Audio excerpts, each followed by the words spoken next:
श्री परमात्मने नमः। ओम श्री सत्य गुरुदेवाय नमः। देखिए बता रहे भगवान छठे अध्याय का ये है 13वां श्लोक। 12 तक उधर हो गए थे, तो ये 13वां श्लोक देखो कि उसकी विधि इस प्रकार है कि काया सिर और ग्रीवा को समान और अचल धारण किए हुए दृढ़ होकर के अपनी नासिका के अग्रभाग को देखकर अन्य दिशाओं को न देखते हुए, ये छठे अध्याय का है 13वां श्लोक। कौन सी स्थिति बता रहे हैं? जिसका मन पहले एकाग्र हो गया है और इंद्रियों से बस में हो गया है और अंतःकरण जिसका शुद्ध हो गया, जो योग का अभ्यासी है, उसकी स्थिति आगे बता रहे हैं कि उसकी विधि कैसे है कि काया सिर और ग्रीवा को समान, बिल्कुल पहले अपने सिर तो सब लोग जानते हैं, ग्रीवा माने ये पीठ की हड्डी, और गले के पास में, और कहे अचल धारण के दृढ़ होकर के, दृढ़ माने बिल्कुल नीचे बना ले कि हम भगवान की शरण में बैठे, अब हमको कहीं पर भी अपने चित्त को नहीं लगाना। ऐसे नासिका के अग्रभाग को देख करके, नासिका के अग्रभाग को जब देखेगा तो अन्य दिशाओं पर उसकी निगाह नहीं जाएगी। इसलिए समझा रहे ये विधि एक सीधे, बिल्कुल एक सीधे से लंबवत होने चाहिए। कहते एक बिल्कुल सीधा होना चाहिए, गला बिल्कुल ही सही होनी चाहिए और ये काया और सिर बिल्कुल सही होना चाहिए, सीधा होना चाहिए। किसी प्रकार का संदेह होने पर शरीर का थोड़ा आगे पीछे झुककर वो स्थिति निश्चल कर लेनी चाहिए, जिससे शरीर का सारा भार मेरुदंड के मूल पर टिक जाए। करे देखो अगर कोई संदेह भी लगे कहीं पर टेढ़े बेढ़े बैठने से, हिले डुलने से या कोई समस्या से, तो उसको पहले से इधर उधर देख करके अपना सही कर ले। और ऐसी स्थिति होते ही शरीर हल्का और भय रहित, भार रहित प्रतीत होने लगता है। अब मन भी आसानी से एकाग्र हो जाता है। जैसे तुम सही तरीके से जब बैठ जाओगे तो तुम्हारा भय भी निकल जाएगा और कोई बोझा भी नहीं रहेगा और शरीर भी बिल्कुल हल्का महसूस होगा। क्यों? क्योंकि सही जगह पर तुम बैठे हो, तो फिर चिंता फिकर सब हट जाएगी। चिंता फिकर हट गई तो शरीर हल्का हो जाएगा। जितना इंसान के मन में दिमाग में चिंता होती है, देखो फिर उसका शरीर भी भारी होने लगता है। हाथ दर्द रहे, पैर दर्द कर रहे, ये बैठा नहीं जाता, यहाँ लेटे हुए है। तो इसलिए समझा रहे भगवान, ऐसा करके शरीर को बिल्कुल स्थिर कर लेना चाहिए। ये अभ्यास बता रहे, रोज करो। जैसे कुछ लोग देखो 10 मिनट भी बैठ नहीं पाते, लेकिन सत्संग भजन में जो जाते हैं 2 घंटा पता कैसे चला जाता, पता ही नहीं चलता। बढ़िया आराम से सुनते रहते हैं, सुनाने वाले अपना बताते रहते हैं, वो अपने में रमे रहते हैं, इधर उधर से उनका चित्त हिलता-मडोल नहीं होता। ये योग के अभ्यासी का नियम है। जिसने अपना पक्का निश्चय बना लिया कि हमको अब इसके अलावा और कुछ सुनना नहीं, इसको जानना नहीं और कोई से हमारा कुछ मतलब नहीं, जिसकी प्रीति हो गई परमात्मा से, उसके अंदर ही ऐसे विचार आते हैं। तो इसलिए समझा रहे, पहले बता रहे कि योग का अभ्यासी हो, उसके मन में ये डामाडोल स्थिति ना हो, मन में कोई भी विचार आए जाए नहीं। एक निश्चय जब बना लिया तो हिलने वाला नहीं। आंखों को ना कुछ बुरा, ना पूरा बंद करे ना पूरा खोले। क्यों? पूरा बंद करे तो नींद आ जाए और खोलेगा तो दृष्टि इधर उधर जाएगी। इसलिए ऐसे बताते, बहुत हल्की सी निगाह खोल करके अपनी नाक के अग्रभाग पर अपनी निगाह डाले, उससे उसका ध्यान लगेगा। अच्छा, हमारे गुरु गीता के ऊपर भी ज्ञान देते हैं। गुरु कहते अपनी स्थिति पहले कैसे बनाओ? विवेक के द्वारा अपनी स्थिति को बनाओ। गला माने जो तुम्हारे शब्द गले से आते हैं वो बिल्कुल सही होने चाहिए, किसी को दुख देने वाले नहीं, किसी को कड़वे लगने वाले नहीं। और काया माने ये देखिए हमारा शरीर का जो आधार है ये बिल्कुल परमात्मा पर बिल्कुल सीधा होना चाहिए, कहीं और भी न, कहीं और न रमे। और सिर हमारा, गुरु कहते ये स्वाभिमान ही हमारा सिर है। पराधीन सपने सुखनाई, जो स्वभाव अपने स्वभाव में आ जाता है, स्वाधीनता में जो आ जाता है, उसी का सर सीधा होता है। और ये नाक को क्या बताया? नाक के लक्ष्य को कि माने हमारा लक्ष्य सीधा होना चाहिए, सीधे अब हमको परमात्मा से मिलकर के एक होना चाहिए। अब हमारा दूसरा लक्ष्य नहीं है बच्चे पैदा करना, घर परिवार में समस्याओं में परेशान होना, इन्हीं में अपने मन को रमाना, क्या बन रहा क्या बिगड़ रहा, क्या हो रहा, कौन सी बीमारी आएगी, कौन सी परेशानी आएगी, इन सब से अपने चित्त को हटा करके एक भय विचार बना लेना चाहिए कि हमको परमात्मा से मिलना। स्थिति परिस्थिति हमारी कैसी हो हमें इससे मतलब नहीं। जैसे कोई ट्रेन में बैठ गया, कोई टिकट ले लिया किसी ने, रास्ते में कोई नदी आए, नाले आए, पेड़ आए, पौधे आए, कुछ भी आए, लेकिन उसका लक्ष्य सीधा यही रहता है कि हम अपने गंतव्य तक पहुंचेंगे। ऐसे ये समझा रहे तुम्हारा भी लक्ष्य बिल्कुल सीधा होना चाहिए। उसी को ये इशारा देके भगवान समझा रहे हैं कि अगर तुमने इधर उधर देखा तो तुम कहीं पर भी ठहर सकते हो, रुक सकते हो। अगर तुमने आंखें बंद कर ली तो अज्ञानता में तुम खो सकते हो।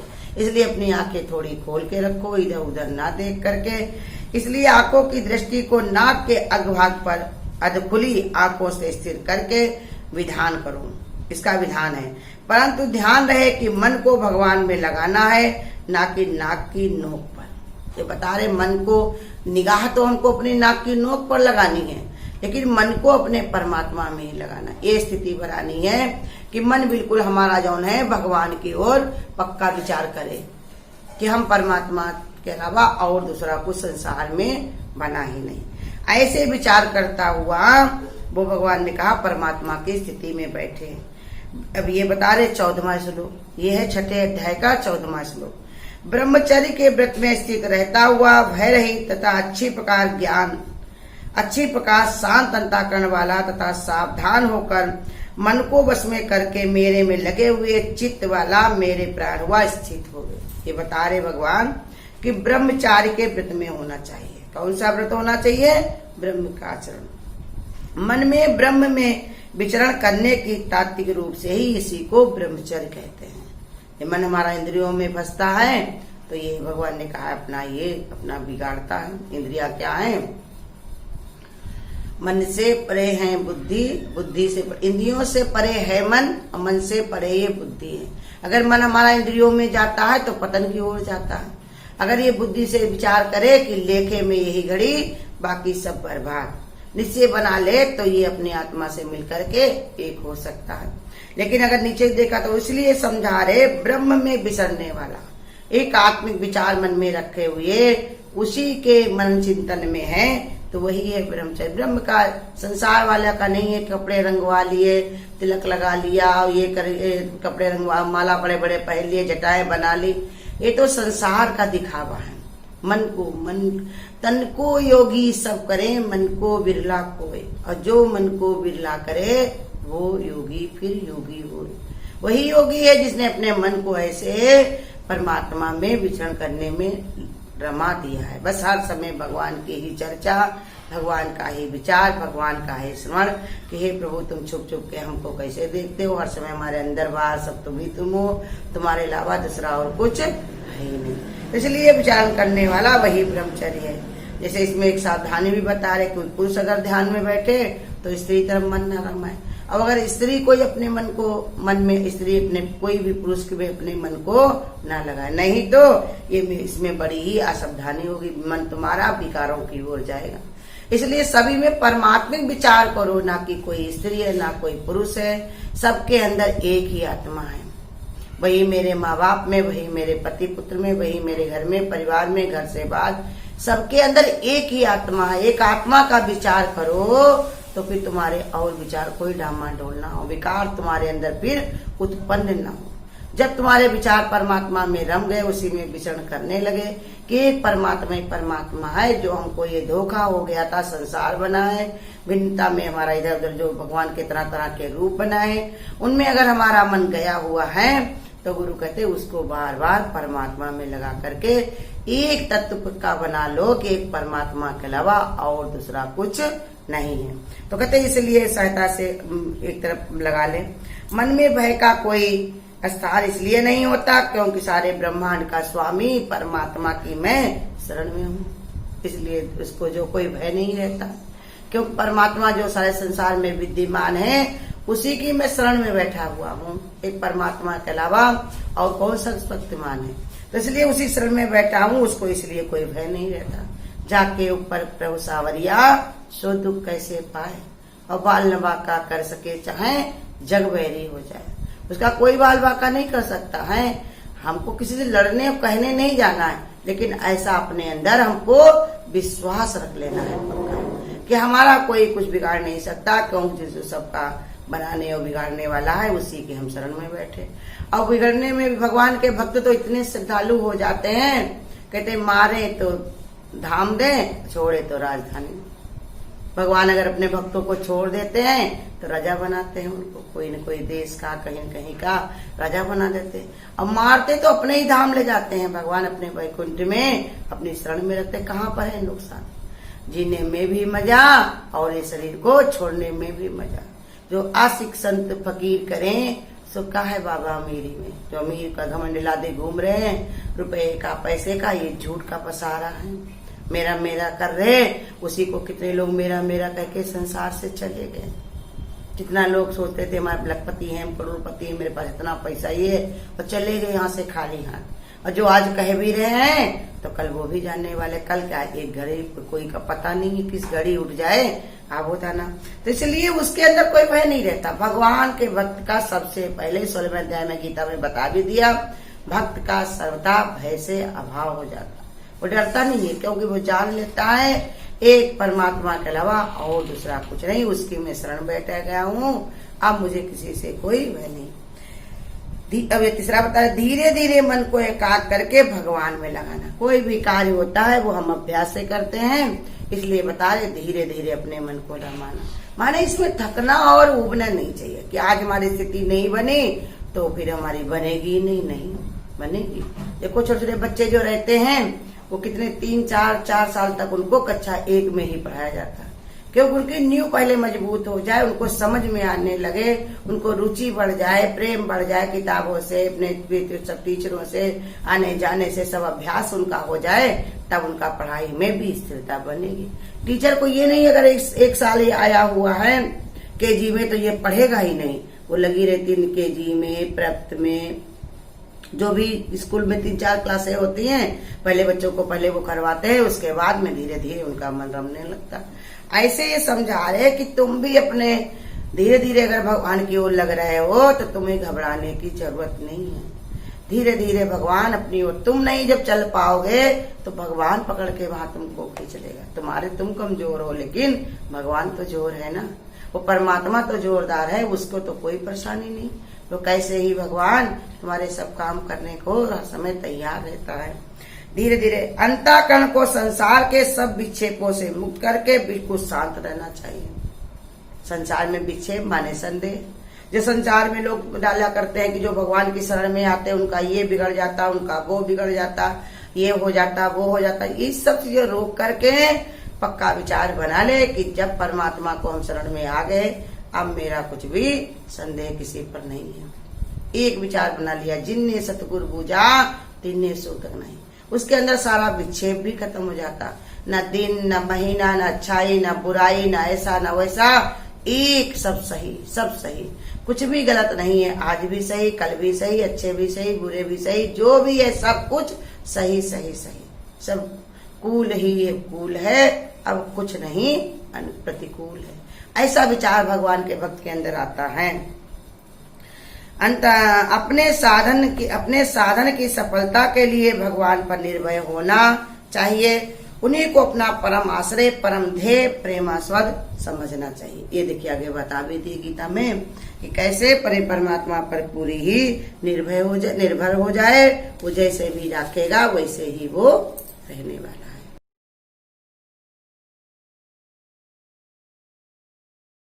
पल में गुरु जी का ध्यान लगाऊं, शुक्र करूं मन से ना भुलाऊं।